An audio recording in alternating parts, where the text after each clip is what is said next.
कक्षा 8 विषय गणित प्रश्नावली 1.1 प्रमेय संख्या क्वेश्चन नंबर 5 निम्नलिखित प्रत्येक में गुणन के अंतर्गत उपयोग में किए गए गुणधर्मों के नाम लिखिए। तो इसमें पहला क्वेश्चन दे रखा है -4/5 गुणा में 1 बराबर 1 गुणा -4/5। इसका हल है जो -4/5 है। इसमें किस गुणधर्म का उपयोग किया गया है हमें ये बताना है। तो इसके लिए पहले मैं बता देता हूँ एक क्वेश्चन, जैसे कि ये संख्या दे रखी है, संख्या दे रखी है 2/3।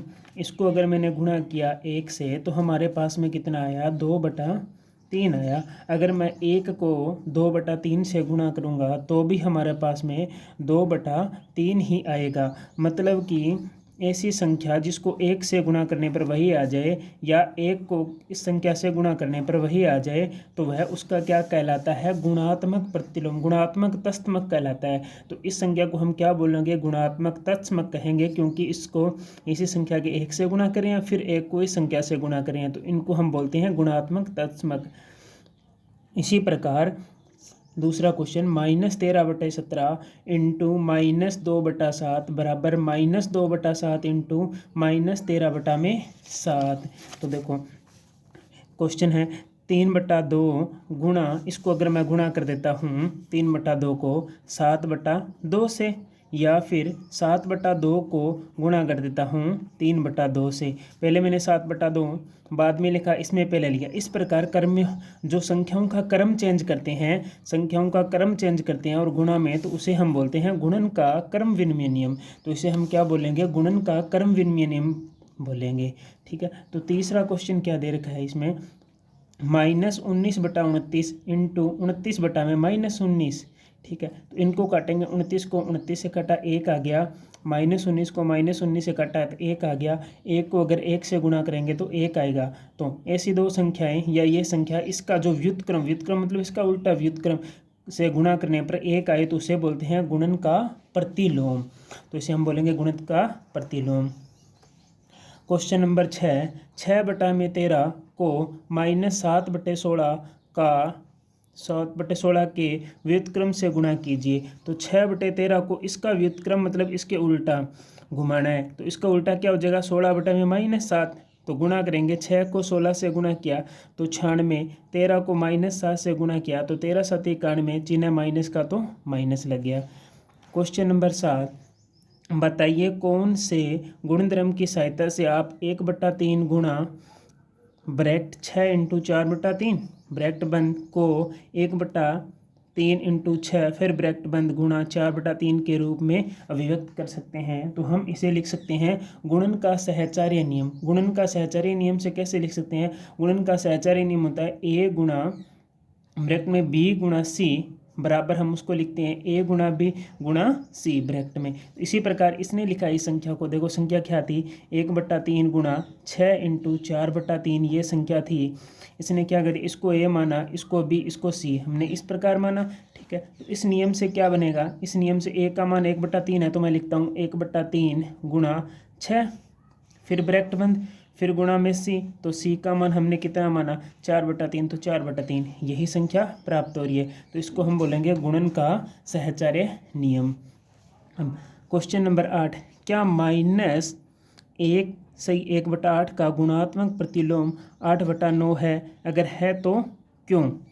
तो इसने पूछा है कि इसका गुणात्मक प्रतिलोम है -1/8 का गुणात्मक प्रतिलोम 8/9 है तो क्यों। गुणात्मक प्रतिलोम अभी मैंने बताया था, ऐसी संख्या जैसे कि 1/3, इसको ऐसी संख्या से गुणा करना है कि इसका उत्तर 1 आ जाए। तो इसको मैं किससे गुणा करूंगा, 3/1 से गुणा करूंगा, 3 से 3 कट जाएगा, 1 से 1 कट जाएगा, तो इसका आंसर क्या आएगा 1 आता है। तो वो क्या कहलाता है, गुणात्मक प्रतिलोम, ये इसका गुणात्मक प्रतिलोम है। तो अब हमें बताना है, तो पहले हम इस संख्या को हल करेंगे। देखो 8 को 1 से गुणा किया, 8 एकम 8 1 9, तो ये हो गया 9, 9/8 चिन्ह माइनस का। अब किस संख्या का पूछा है, 8/9 का, तो 8/9 से गुणा कर दो। गुणात्मक प्रतिलोम 8/9 का आएगा तो 8/9 को गुणा कर दो इससे, तो 9 से 9 कट गया, 8 से 8 कट गया, तो यहाँ भी 1 आया, यहाँ भी 1 आया। 1 को 1 से गुणा किया, एक चिन्ह माइनस का, तो ये गुणात्मक प्रतिलोम नहीं है, क्योंकि गुणात्मक प्रतिलोम होता तो यहाँ चिन्ह +1 आता। तो हम लिखेंगे 8/9 -1 सही 1/8 का गुणात्मक प्रतिलोम नहीं है, क्योंकि दोनों का गुणनफल 1 न होकर कितना आ रहा है, -1 आ रहा है। अगर +1 आता तो इसका गुणात्मक प्रतिलोम होता।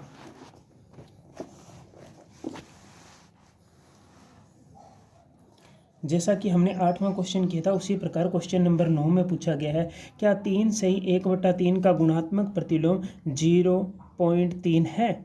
अगर है तो क्यों, और नहीं है तो भी क्यों, दोनों में बताना है। तो देखेंगे, संख्या थी 3 सही 1/3, तो 3 को 3 से गुणा किया, 9, 9 में 1 जोड़ा 10, तो 10/3 लिख दिया। इसी प्रकार ये संख्या थी 0.3, 0.3 को अगर हम सही लिखेंगे तो कितने अंकों के बाद में पॉइंट है, तो 1 अंक के बाद में पॉइंट है इधर, तो नीचे क्या लग जाएगा 10। अगर 2 अंकों के बाद में पॉइंट होता तो नीचे क्या लगता, 100 लगता। तो हमारे पास में हो जाएगा, अब देखो 10/3 गुणा में 3/में कितना आ जाएगा 10, 10 से 10 को काट दिया, 3 से 3 को काट दिया, तो गुणा करने पर हल करेंगे तो कितना उत्तर आएगा इसका, 1 आएगा। अगर मैंने अभी बताया था, अगर एक आंसर आ जाए तो वो उसका क्या कहलाता है, गुणात्मक प्रतिलोम। तो हम लिखेंगे हाँ 0.3, 3 से 1/3 का गुणात्मक प्रतिलोम है, क्योंकि दोनों का गुणनफल कितना आ रहा है, 1 आ रहा है। देखो 3 से 3 को कट कर दिया, 10 से 10 को कट कर दिया, तो ऊपर भी 1 है, यहाँ भी 1 है, 1 को 1 से गुणा किया 1 आया। अगर 1 आता है तो गुणात्मक प्रतिलोम है।